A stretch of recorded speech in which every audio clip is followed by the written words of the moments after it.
El Consejo Mexicano de Asuntos Internacionales presenta Coyuntura Comexi. En el episodio de hoy, Rusia y el nuevo arreglo mundial, parte 2. Una conversación con el embajador eminente Rubén Beltrán, asociado Comexi y coordinador de la Unidad de Estudio y Reflexión Rusia.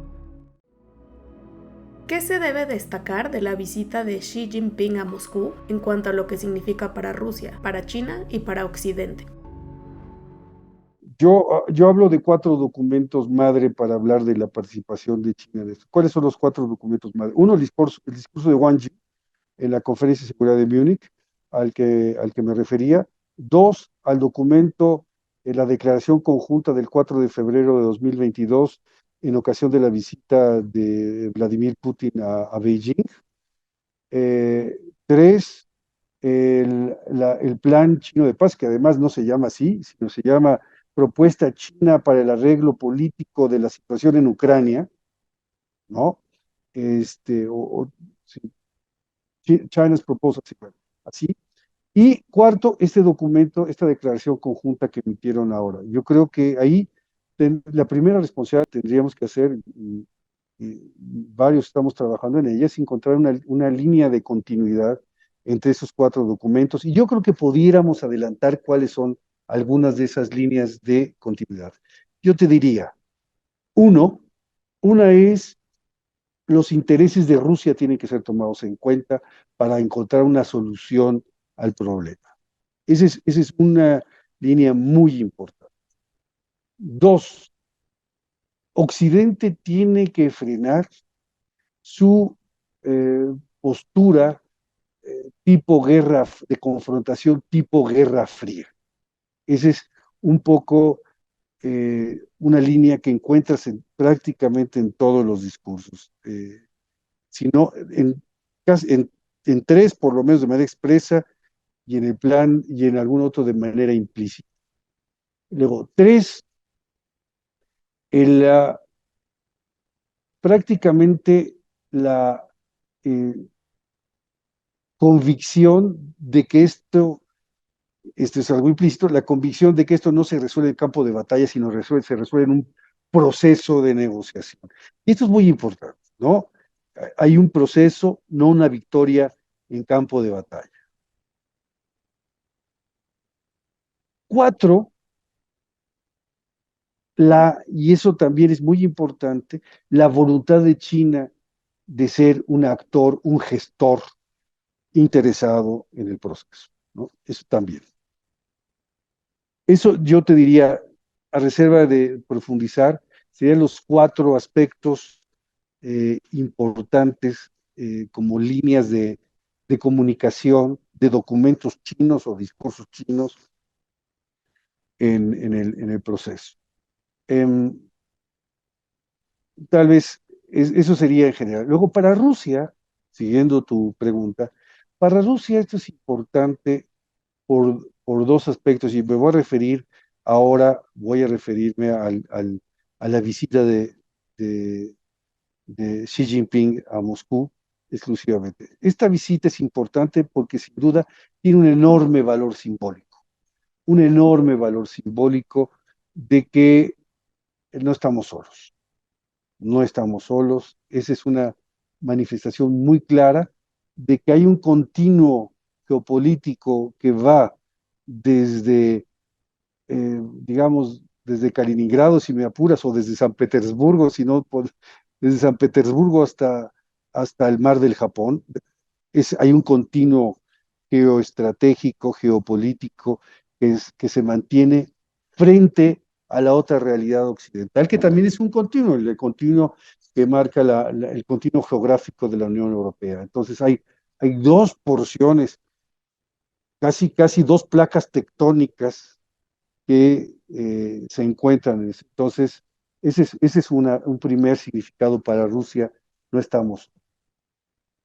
Ahora, ¿qué viste el no estar solo para Rusia? Significa, estoy sancionado, sí, pero tengo un modus vivendi, un modus operandi a través del comercio con el yuan, a través de la enorme venta de hidrocarburos a China, a través de adquisición de bienes por parte de China.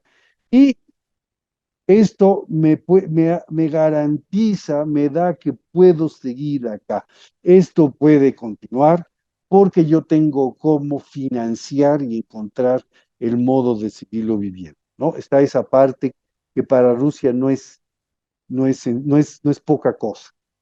La tercera, para Rusia, es, oiga, esto no es mi pleito con Ucrania.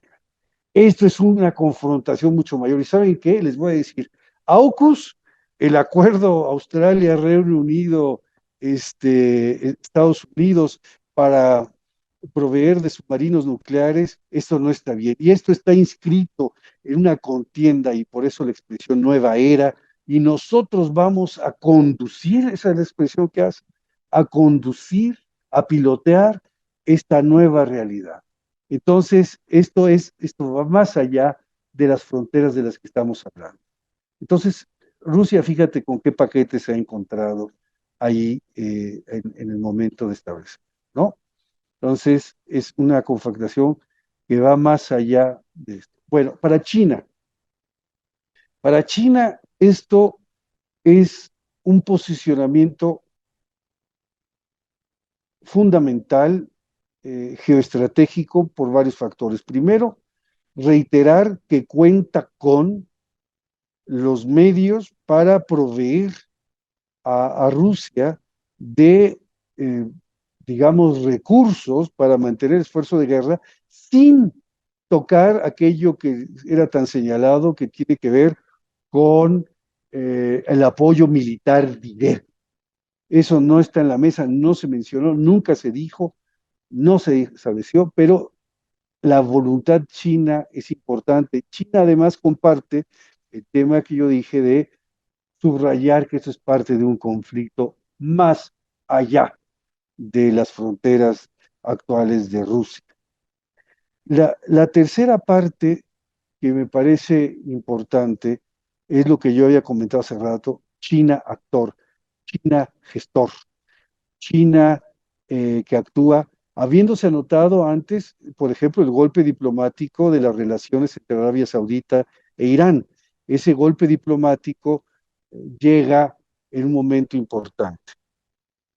Cuarto y último relevante es el diálogo con Rusia hizo que ya no Peskov, Dmitry Peskov, el portavoz, el que habló que era importante el plan de paz chino, etcétera. No, fue Vladimir Putin directamente quien dijo: agradecemos a nuestros amigos chinos la propuesta que se ha presentado y encontramos que muchos de los puntos que están ahí pueden servir para iniciar un proceso de paz. Lamentablemente, dijo Putin, no vemos apetito, no vemos interés de Ucrania para poder llevar a cabo este proceso de paz, ¿no? Entonces, eso fue un importante eco que obtuvo esta China actora en el poder. Luego, para Occidente, para Occidente representa, caramba, pues sí, ahí están, tenemos que pensarlo más, con un poco más de calma, porque sí, ahí está China, no necesariamente metida en los temas, ni siquiera la famosa venta de drones está comprobada, pero China está ahí y este es un tema adicional. Yo creo que es una llamada de atención, un refresco de una llamada de atención que ahora proveniente de Xi Jinping en el momento más claro de la confrontación, esto puede resultar una llamada de atención. Ahora, otro tema importante de la visita o relacionado con la visita, y aquí veremos qué podemos opinar. Cuando hubo la visita el 4 de febrero de Putin, del 4 de febrero de Putin a Pekín, a los 20 días, a los 19 cuando regresó, se desató la invasión. China no sabía nada. Ahora cuando vino la reunión en Moscú, a las 36 horas o así de que se había ido este, Xi Jinping, se hace el anuncio de que se podrían poner armas nucleares tácticas en Bielorrusia. De veras, Xi Jinping no estaba enterado, pero no caigamos en la especulación y dejemos que sea la navaja de Occam, un razonamiento de la navaja de Occam, la que nos dé una respuesta que a veces las respuestas más sencillas son las más posibles, pero no caigamos en especulación, pero si nosotros nos estamos haciendo esta pregunta acá, yo me imagino que en Occidente, las áreas de inteligencia de Occidente tendrán una idea todavía un poco más clara de lo que significa que después de 2 visitas se realicen algunos actos importantes, dramáticos, etcétera, más allá de lo que la prensa de hoy nos dice de que no le otorgan ninguna posibilidad de que esto vaya a llevar a un confrontamiento nuclear o no. Desde la perspectiva de Rusia, ¿cómo puede interpretarse el anuncio del acuerdo para desplegar armas nucleares en Bielorrusia y cuál es la posible consecuencia de este anuncio en el marco de la confrontación con Occidente?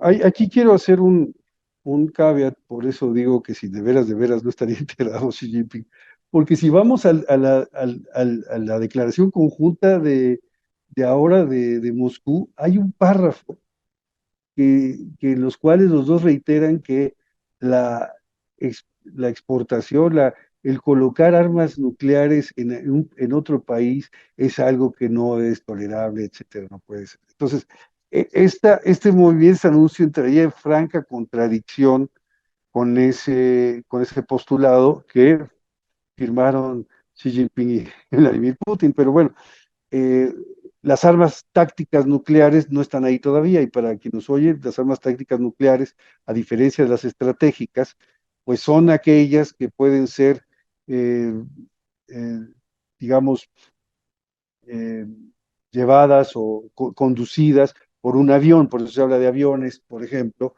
y no estamos hablando de los grandes misiles de muchos kilotones que llevarían a un holocausto más visible, etcétera, sino estamos hablando de una estrategia que dicen, comillas, comillas, de pocos kilotones, de 1,5 kilotón, de medio kilotón, que serían más controladas, digamos.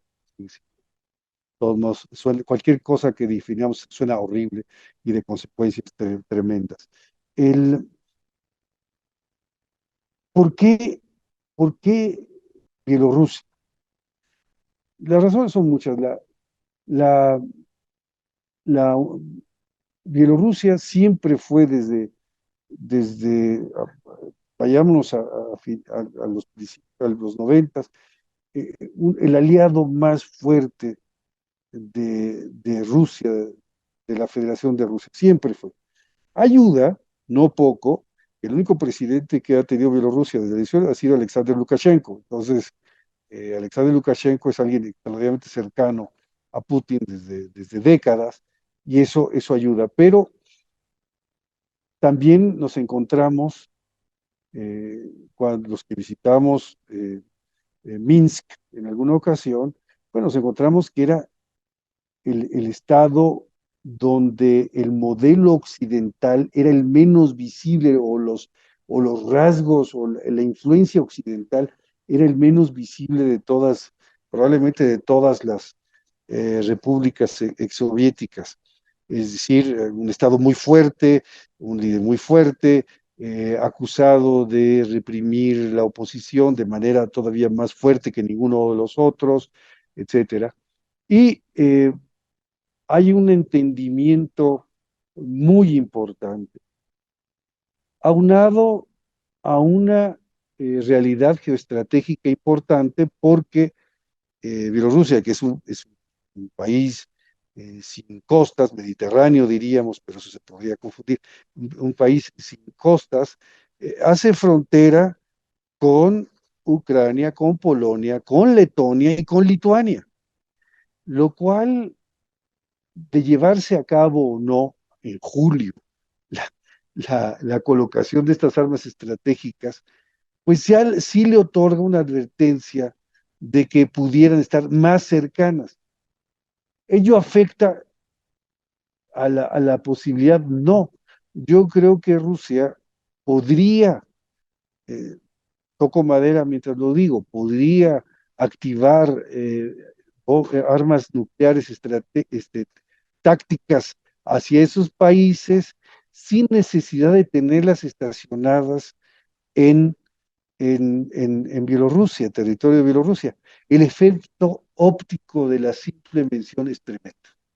El efecto óptico de la simple mención de que estarían colocados ahí es muy fuerte y ha ocasionado todo este tipo de problemas. Son los especialistas los que dicen, pues no, no los necesita, son los especialistas que dicen una detonación nuclear, aunque sea de un arma táctica en Letonia, tendría un fallout nuclear, una consecuencia nuclear tremenda que podría afectar a la propia Rusia. Sí, también es cierto, pero al final del día debemos de recordar, un- siempre recuerdo una historia real que habla de la animosidad que existía entre el reino de Portugal y el reino de España. No me acuerdo la ciudad que está en la frontera, eh, que tiene apostado desde una fortaleza varios cañones apuntando hacia España, y sobre uno de esos, al lado de esos cañones hay una inscripción que dice, ay España si te mueves.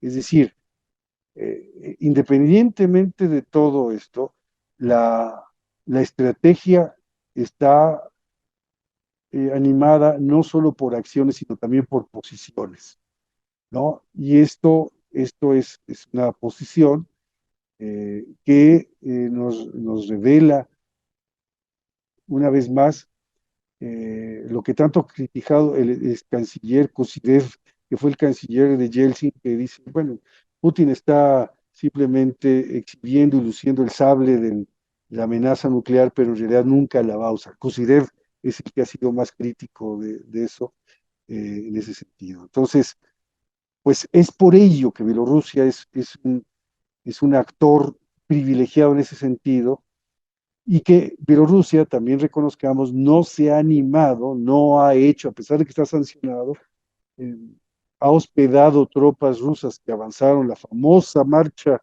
del norte al sur que partió Bielorrusia, de esas columnas de 40 kilómetros de blindados rusos que estuvieron parados por problemas de todo tipo, de suministros, logística, etcétera. Pues Bielorrusia no ha participado más. Tal vez la única participación más o menos importante que ha tenido, además de estas que mencioné, es la primera conversación entre Ucrania y Rusia en Gomel. Me parece que fue exactamente hace un año, en marzo, me parece, en marzo de 2022, una conversación, el inicio de conversaciones directas entre, y creo que han sido las únicas, directas entre Ucrania y Rusia, ahí en Gomel, en Bielorrusia. Bajo las condiciones actuales, ¿qué se puede esperar en el futuro cercano sobre una posible resolución del conflicto en Ucrania? No, no lo sé, voy a aventurar un juicio, pero no lo puedo saber. Pero tal vez lo que me gustaría decir es que, que no renuncio a saber, a pensar que puede haber una solución con lo que tenemos ahorita en la mesa. Es decir, sí preveo, sí preveo que puede haber una solución, y hay dos cosas que para mí, ahorita, para esta solución, que pudiera ser un parche tipo 2014-2015, un parche, el único que nos dice que vamos a postergar el conflicto para más adelante, sí puede haber un parche. Veo dos líneas rojas de parte rusa, muy complejas. Una es la que ya sabemos que es la más fácil de obtener, que es la parte de la no pertenencia de Ucrania a la OTAN, pero si en lugar de eso hay una garantía multilateral que equivalga a lo mismo, pues estamos en la misma situación. La otra es que Donetsk y Lugansk pudieran alcanzar un estatus de cierta independencia, un poco como lo tienen las regiones, en algunas regiones, algunas autonomías en España, decidir su presupuesto, su política de desarrollo, etcétera, etcétera, dentro de España, en el caso fue un reclamo y una condición importante que se estableció en los acuerdos de Minsk, que era que Ucrania iba a fomentar una reforma a su constitución para llegar a ser una especie de federación ucraniana, donde las repúblicas autónomas de Donetsk y Lugansk tendrían una mayor autonomía en los hechos. Y recordarle a nuestros amigos que Donetsk y Lugansk reclamaron su independencia de manera unilateral desde el año 2014, no de ahorita, desde el año 2014 la reclamaron y tenían territorios ocupados con el apoyo ruso, como sabemos, desde 2014. Entonces, no, eso es otra parte que no hemos comentado. O la otra línea roja que veo muy compleja es la que tiene que ver con Crimea. Me parece que el estatus de Crimea está fuera de la conversación ahorita y me parece muy difícil que pudiéramos reabrir el expediente de Crimea, y no estoy calificando si sea justo, bueno, no, ya conoce mi punto de vista, simplemente desde el punto de vista realista veo muy difícil que Rusia tolerara sin más guerra que se abriera el expediente de Crimea. Estamos jugando con lo que es el acceso, ya regresando a tu pregunta, que quiere decir que ahorita estamos jugando con dos temas. Primero, ¿qué tan contundente puede ser la contraofensiva ucraniana y cuándo se va a dar? Puede ser en cualquier momento, hasta junio o alguna cosa así. Eso por un lado.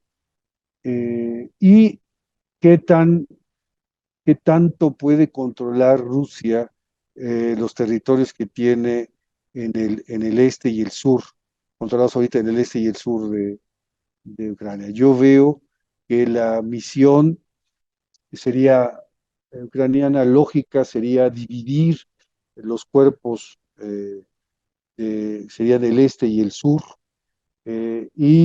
lograr un acceso, pues no lejos de Mariupol, para conquistar un espacio, una salida al mar de Azov, por ejemplo.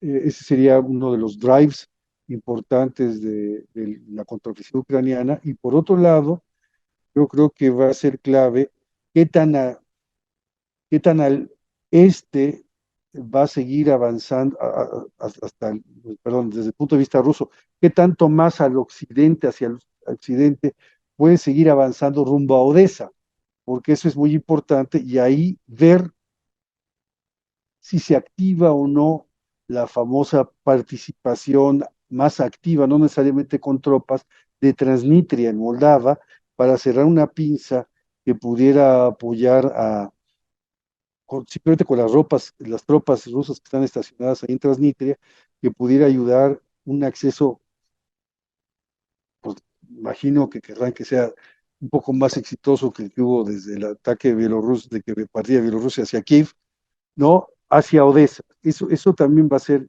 a ser importante.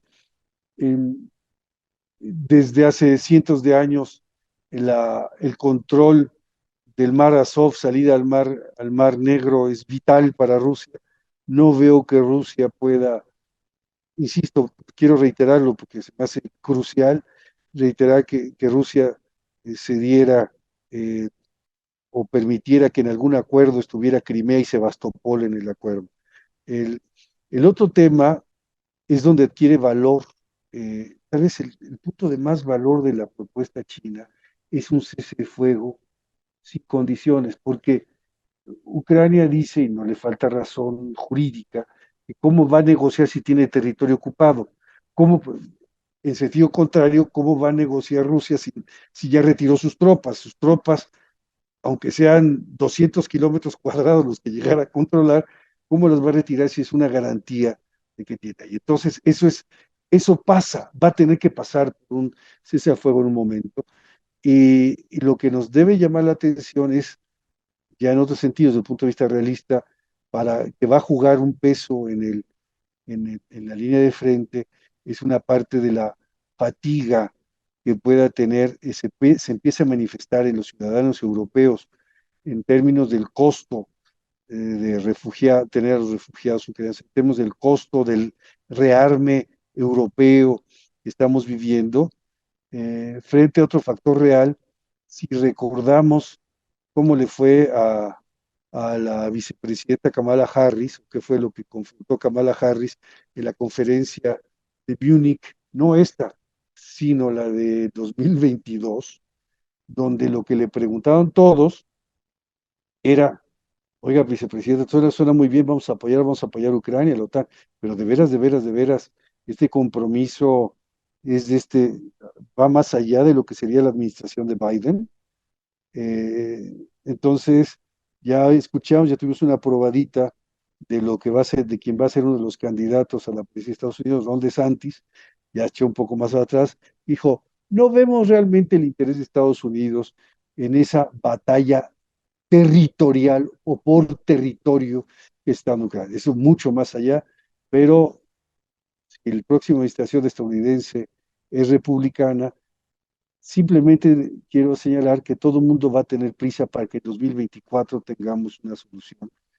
Y eso va a depender también, eso va a modular también cuántos tanques norteamericanos Sherman vamos a tener, cuántos tanques Leopard vamos a tener alemanes, cuánta más inteligencia va a haber, qué tan decisiva va a ser. Y eso, quien lo sabe, es un gran comunicador que es Zelensky, que no ha cesado de transmitir ese sentimiento de urgencia.